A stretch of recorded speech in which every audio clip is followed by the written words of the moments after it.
नमस्कार मंडळी, श्री स्वामी समर्थ. स्वागत आहे तुम्हा सर्वांचे daily programs of home maker या यूट्यूब चॅनलमध्ये. श्रावण महिन्याची सुरुवात झालेली आहे आणि श्रावण महिन्यामध्ये पहिलाच सण येतो तो नागपंचमी. तर सर्वप्रथम सर्वांना नागपंचमीच्या खूप खूप शुभेच्छा.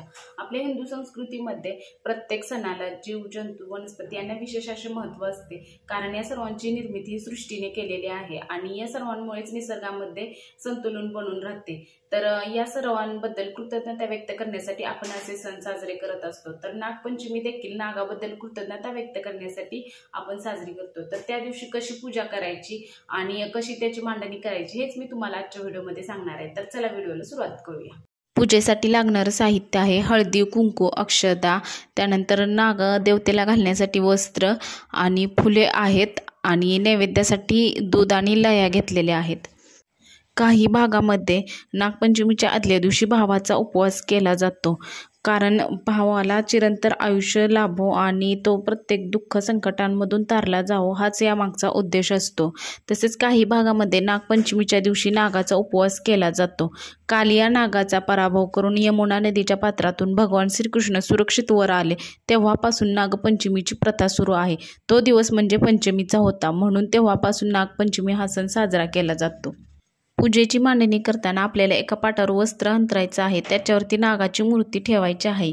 पाटाच्या समोर रांगोळी काढायची आहे. रांगोळी कधीही पांढरी ठेवायची नसती, म्हणून मी याच्यावरती हळदी कुंकू टाकून घेत आहे. त्यानंतर सर्वप्रथम आपल्याला अगोदर दिवा लावून घ्यायचा आहे आणि दिव्याची पूजा करायची आहे.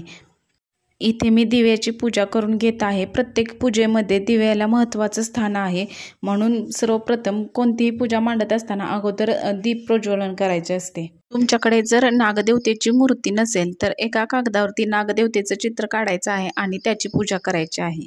तर इथे मी पाटीवरती नागदेवतेचं चित्र काढलेले आहेत आणि त्याची पूजा करून दाखवणार आहे. आमच्या गावाकडे नागदेवतेची मूर्ती मिळते. आपल्याकडे जे 12 बलुतेदार असतात त्यांच्यापैकीच एक जण ही मूर्ती बनवतात आणि ते देतात.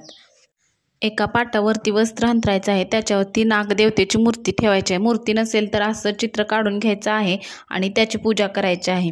हळदी, कुंकू, अक्षदा, फुले व्हायचे आहेत आणि त्याच्याबरोबर असं कापसाचं एक वस्त्र बनवायचं असतं, ते नागदेवतेला व्हायचं आहे.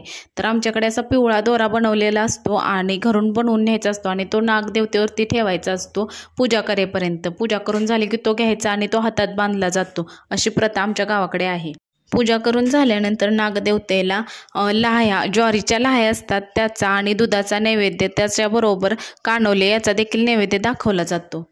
तर इथे मी दुधाचा आणि लाह्याचा नैवेद्य दाखवून घेत आहे. नागदेवतेची पूजा करत असताना आपल्याला अनंतादि नाग्योभ्यो नमः या मंत्राचा उच्चार करायचा आहे. नागपंचमी हा सण माहेरवशनींचा सण असतो.